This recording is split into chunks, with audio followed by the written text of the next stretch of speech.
There's something very important we can learn about movement from the best athletes in the world. Take a look at this sprinter right here, and what do you notice about their form? Now look at Usain Bolt and look at what his leg is doing in relationship to his knee. Take a look at these two athletes right here side by side, and the one that's more fluid, the one on the left, is demonstrating a very important fundamental principle of good human movement. What they're doing is that they're getting their leg to move underneath them before their knee starts to bend or straighten significantly. Now, I know most of us, but maybe not all of us, are elite athletes here. So let me put this in plain English for you to help you understand how this relates to you and why it's so important by putting it in context of the human gait cycle and how we walk.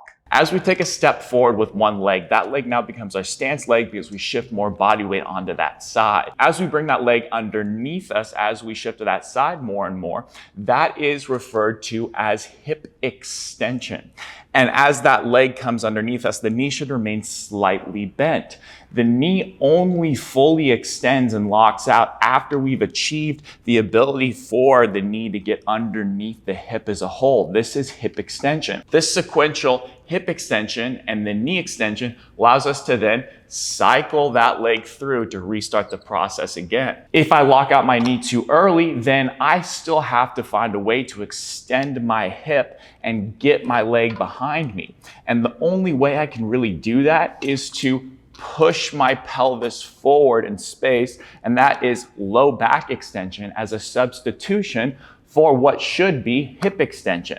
Now, so where's all that stress going to go if we lock out the knee too early and we have to push ourselves forward onto the low back? Here's what I mean by that visually demonstrated. As I take a step forward with one leg, let's say my right leg, my knee's pretty straight when I hit the ground, but then it starts to unlock and I'm gonna load more body weight over it, and then I bring my leg underneath me as my hip extends. And then I lock out my knee shortly after that to push myself forward. My knee unlocks and I can cycle back again. The problem would occur if I went here, unlocked my knee, locked out my knee too early, and now I'm gonna push myself forward with my low back, so that way I can find that leg coming behind me because I lack the ability to get that genuine hip extension. So I'm substituting the action through my low back. This also applies to lifting weights. For example, if I'm doing something like a Romanian deadlift, then I need to be able to get that hip extension just before my knees lock out. So you may be asking, well, what can you do about it? Well, it's first important to be able to have full hip extension capabilities. How are you going to extend your hip if you don't have space to extend your hip? So I'm going to show you one of my favorite exercises for restoring hip extension. Try this on both sides for about a minute. What we're going to do is get a table or some sort of hard surface, like a coffee table would work, or a bed if it's really firm could work, but if it's a soft bed, it's not gonna work as well. But regardless, we wanna start with at least half of our thighs hanging off of this in a seated position, if not a little bit more. And then we're gonna place a foam roller underneath the uppermost part of both of our thighs, and we're gonna rock back onto that table. We should be nice and relaxed and keeping our knees in line with our hips, not off to the sides, in line like that. We should be able to have our knee hanging at about a 90-degree bend in it. Somewhere around there is good. If not, we need to scoot a little closer to the edge of the table.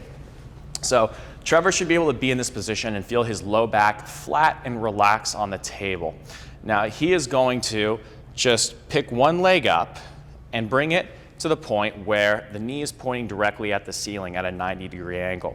Now this leg can just relax right there, so you can have a little bend there. He's gonna hug the back of his thigh with both hands. That doesn't mean his head comes forward or he rolls from side to side. It just means that he is gently grasping the back of it. Now, again, knees need to stay in line with the hips still. So this leg can't be rolling off to the side, because what he's gonna do now is very gently push down with this leg about a 3 out of 10, and he's gonna feel a little bit of hamstring engage on this left side, the downside leg. As he presses that leg down, the most important thing is he does not feel any part of his low back come off of the table, or he feels his low back engage. If he does, he needs more elevation. We'll show you what that looks like in just a second, but he should be able to push down, not have to fight to keep his low back 100% flat and relaxed on the table. And he's just gonna sit here and breathe in through his nose, out through his mouth for about 5 to 8 slow breath cycles. The most common mistake here is people are gonna pull the leg too far back. And if that happens, then you're going to create a big roll of your entire body. And you're probably gonna pull yourself back into hip flexion you don't have, which has its own host of issues. So make sure that this knee is only at a 90-degree angle. That is absolutely key. If you are unable to press down with your leg and feel your low back 100% flat and relaxed, then you need more elevation. And you can wrap up that foam roller in a towel. You could place a pillow underneath it, but regardless, you're gonna need more elevation. And that's totally okay. In fact, it's pretty normal.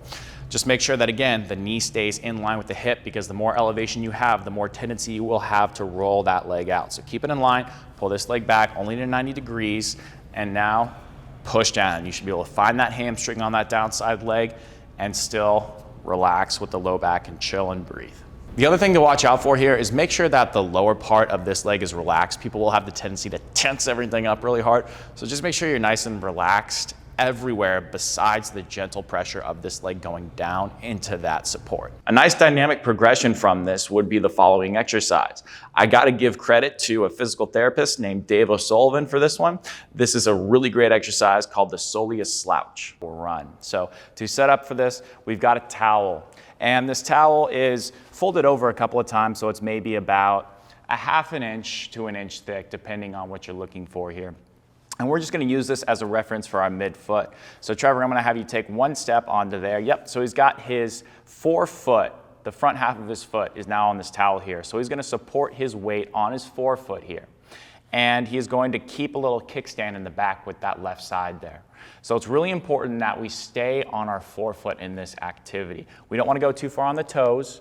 We wanna make sure that we're keeping our weight right directly here the whole time. And I would say almost all of our weight is gonna be there. This left back leg is just a kickstand. It's not doing much of anything. It's gonna stay in the exact same spot. So now what we're gonna do is get the knee over the toe to start. So we're gonna push that knee so that it covers the second toe and we can't really see the second toe. That's generally a good place to be. And now we need to keep this exact same degree of knee bend the entire time. It should not bend or extend 1 degree from there. It needs to stay in more or less the exact same spot. So now what we're gonna do is just tuck our chin, keep our chin tucked, and round our back and fold over as we try to keep our leg in the exact same place, and he's gonna reach for his toes, keeping his weight in his midfoot, that area that we pointed to earlier. Once he gets there, maintaining that background, he's gonna keep this background, keep his knee in the same place as he goes up. He's gonna go up, up, up, nice and slow, and he's gonna keep his knee there, delaying that knee extension, and he's gonna get that full hip extension, ending right about there when his hips are parallel with the ground. That means that he has completed the rep. He should feel a ton of soleus and glute on that same side because he's been pushing through the midfoot on the way up. The number one mistake we see in this activity is people will extend the knee before they extend the hip. So if we go down on the bottom there, it's first really important that we're pushing through the midfoot there. But what people have a tendency to do is as they stand up, the knee is going to extend before the hip, and then that's also more likely to make them arch their back too. That's the other thing that we see. So if we go down to that bottom position there, we want to go really slow, but we also want to make sure that this back isn't going to arch as we come up, because if it does, that's also going to be probably tied into the knee extending too early. So if he arches his back before, then he's just going to shoot his hips forward, and he's not going to get that full extension. We're gonna know we're doing it right if your back is staying rounded and you're feeling your glute and also this deep calf muscle right in here working as you stand up. That's a really good sign you're doing something right. If you're having trouble keeping your knee forward, one thing you can do is take a bench, like a weight bench, and then just flip it on its side, and now you have a reference for your shin angle. So right here, you don't want to rest it entirely on there so it's supporting your weight. Just keep it lightly in contact there, and then just go through that motion. And you should be able to reference it throughout, and if it pulls back off of it, you know that you've lost that shin angle that we want to maintain. I'd recommend doing about 3 to 4 sets daily of about 8 to 15 reps. There's a big range there because quality is so much more important than quantity. It's a really great exercise, but you gotta be able to do it right first.